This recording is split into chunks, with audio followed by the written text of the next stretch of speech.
Ashish, it's a pleasure to welcome you. Thank you.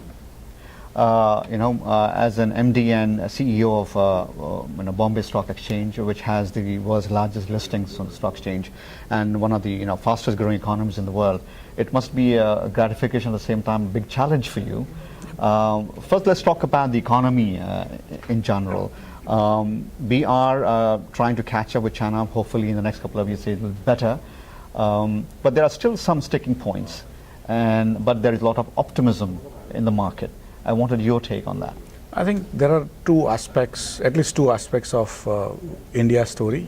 One is the government aspect or governance aspect, and the other is the pure demographic aspect of it.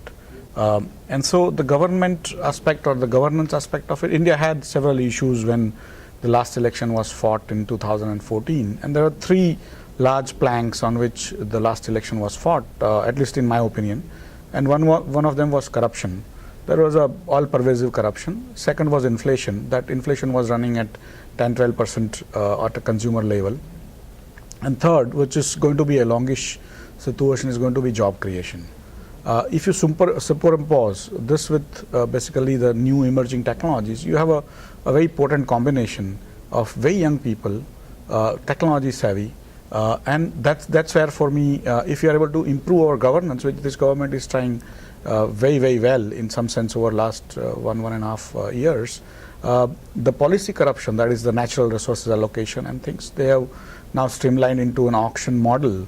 And many people now say that government is charging much more than what it should. But effectively, the policy corruption, I think, piece has been resolved broadly in terms of the structural aspects. The coal mine auctions and the spectrum auctions have brought in huge amount of comfort in even the courts and people's minds that now there is no crony capitalism that is going to happen. In terms of the procedural corruption, which is what every time you have government services or otherwise, you have to pay speed money and stuff. So that is being addressed through what we call automation of government services, including paying off subsidies into people's accounts. And over last 1 year, government has opened almost 150 million new bank accounts. Almost 99% or 99.9% of Indians now have at least one bank account in their house, which was not there. So they are now trying to actually put in subsidies through that framework. And so for me, you have handled the corruption portion on procedural and also on policy level. Inflation has come down due to international situations like oil prices coming down, but also due to the government's own efforts of not increasing the minimum support price and so on and so forth. So that portion is also broadly solved unless some other surprises come up in terms of bad monsoon or oil prices suddenly spiking. But overall, I think that looks under control. And third portion, which is the job creation, India needs to create 15 million new jobs every year for next 20 years. And that's in comparison, 15 million is slightly larger than US's total unemployment. India needs to create every year for next 20 years. It's a humongous task, and it's not that something India is going to create now onwards.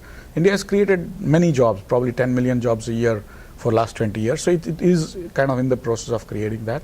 But the newer technology for me are literally the game changer for India and for the world. That India population is almost 50% people below age 25, and India is going to remain young for next 40 years. And so these young people, when they come to the job market, they learn newer things, they can sort of adapt to new technologies. Old populations cannot. And that's where India's time has come, that over next 20 years, 30 years, when the new wealth gets created out of 3D printing or nanotechnology or robotics or artificial intelligence, India is going to be at the forefront. So for me, I have a lot of hopes on India over next 30, 40 years. And that money is going to be created out of very little investments, because investment is in the brain, not in terms of physical. Of course, India requires physical infrastructure in terms of the roads and ports and airports and electricity and so on and so forth. But there are also newer technologies coming up there to get things done faster.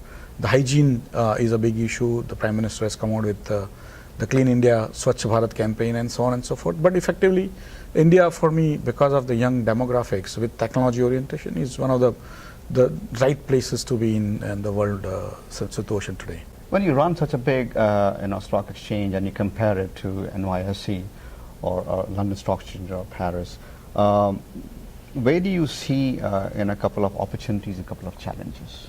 I mean, if you look at the Western markets, in some sense, the Western markets have played their part in terms of stock exchanges. The stock exchanges have various functions. Many of us think that the stock exchanges are for trading and only for the trading, whereas actually stock exchange have other purposes. One of the major purposes is to channelize the savings of the economy. Households save in an economy, and companies want it, the money. And so how do you efficiently channelize the savings of the economy into the productive capital? That is basically the financial instruments. And the markets play, that is the major role. Actually the trading is secondary part. In most Western countries, the capital has been formed already in terms of roads, ports, all the infrastructure which is there. In Indian situation, it's not there, you know. And so the stock exchanges have to actually play a role in helping India create that capital. In last 140 years, BSE is actually celebrating its 140th year this year. And 140 years, BSE has helped India create $1.6 trillion of wealth. But we have a long way to go. So for me, in next 20 years, we should be creating $16 trillion of wealth. And we need to actually raise close to 200 to $300 billion a year to help India sort of achieve that infrastructure and the manufacturing jobs and so on and so forth. So out of that, large portion of it has to come from banks and also from the markets. These are the two legs of an economy, banks and markets. And so markets have been raising probably $10–15 billion a year. Banks have been also raising $20–30 billion a year. How do we combine to get that $300 billion a year? And that's where, for me, the challenges are in terms of changing the mindset, because most people think that the exchange are there for only trading and not for the sort of raising of funds for the companies and job creation. And so for me, my basic framework is, how does BSE become relevant to the society by raising funds for the companies and help India create jobs, which is going to be a long-term issue for the exchange and for the country. The other question relating to investments is foreign investments. Some people are happy, some people are not so happy to invest in India. Do you see the policies have to have that correlation with what the exchanges want to do and have to attract more investment from foreigners? Yeah, again, if India has to grow at that 9–10% per annum, it has to depend on the local capital, but also on foreign capital. And for that, whatever needs to be done to make life easier for the Indian capital, that is people who save, and also from the foreign capital perspective. So in that sense, the policies have to be what I call more investment friendly. And slowly it is becoming over last couple of years. Earlier, if you had to invest as a non-Indian, because many of you are NRIs, but if you are not NRIs and if you were not of Indian origin, if you have to invest in India, you have to only come through what we call institutional investor. There has to be a fund, and that fund would register with the regulator, and then that would be able to come into India. Last year onwards, anyone of any origin can invest in India by registering with their custodians, local custodians, not Indian custodians, and then they will do the back office work with the Indian authorities. And so a lot of simplification has happened. There has been some amount of discomfort in terms of the taxation for the foreign funds who make profit in India, and that is basically what we call an issue which is going on for some time. But this year onwards, the government has clearly said that the minimum alternative tax will not be applicable to those funds. So I think going forward, those issues have been solved. The other side was last almost 15 months or 18 months since the new government came, the China suddenly took off. The index returned probably 130–140% in China vis-a-vis India's 20–30%, which is very, very big from the Western perspective. But China just took off, and China works differently. India is what I call a bottoms-up economy. China is a top-down. And so many people kind of putting money in China, which I'm sure they've now realized is not a great market to be in. But India is a very, very robust market in terms of the investor protection. India ranks 7th in the ease of doing business ranking worldwide, and it's ahead of US in fact in terms of the investor protection and so on and so forth. So effectively, Indian markets are very robust. Indian systems and processes. My exchange gives you a response time of 200 microseconds. If you place an order on BSE, it gives you a response saying that I got an order in less than 200 microseconds, which is in 1 second, there are a million microseconds. So we give you a response at 1 by 5,000th of a second. And we can take up to 500,000 orders in a second. We are one of the largest markets of any type in the world in terms of financial assets.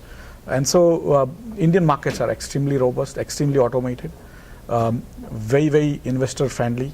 And the regulator of the markets called SEBI is also very forward looking, but very tough on any malpractices. So we are overall very comfortable vis-a-vis other emerging markets or even other developed markets. Today, India is considered thought leader in many, many situations like HFT and algorithms, how to regulate them, how to manage them, and so on and so forth. So for me, today, India is one of the best countries to invest in. And the potential of that 1.3 billion people, which is around 17% of world population, half of them young, below age 25, going to remain young forever, almost next 30-40 years, which is not the case with China, which is suddenly getting old. And so you see, I think the things are falling in place with a great leader in form of Prime Minister Narendra Modi. I think we are kind of going for a great economic future ahead with 9-10% growth. Already India has taken over China in terms of the growth numbers this year, but it's still a small edge. I think it'll widen as the time progresses because China is slowed down considerably. India is just actually starting the race, so it's a different world altogether. The other question was about checking fraud in the markets. Do you think because not enough segment of population is investment savvy or technology savvy, so there is not enough fraud, or you think there are checks and balances in place which kind of prevents this? No, India has a tradition of 140 years, and it has lasted 140 years continuously, because when India became independent, you may recall, it was a socialist country, right? And most socialist countries closed down the exchanges first, but India actually allowed it to function. And in some sense, because of that tradition and also robust regulatory framework, now we have a situation, we are ranked 7th in the world in terms of the investor protection. And in terms of, because of automation, because of HFT, people have apprehensions on HFT also, that algorithms end up trading instead of humans, and they trade at a faster pace, which is beyond human capabilities. So there are issues which the world has to resolve. India is also contributing in terms of their resolution. But there are standard frameworks on tracking manipulation, which are human scale. The regulator is having tremendously advanced IT system, because the exchanges are completely sort of automated, right. And so the regulator has to keep pace with that.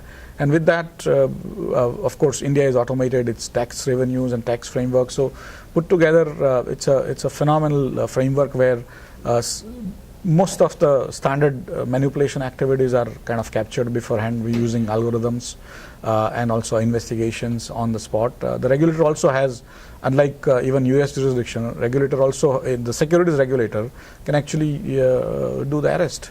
And so there are more powers with Indian regulators, and I think they are using very judiciously to ensure that people don't take the markets for a ride. And so for me, manipulation is not as big a concern as it would be in other markets, but we are very vigilant. We are trying to improve our frameworks to ensure no small investors are is cheated out of his hard-earned money.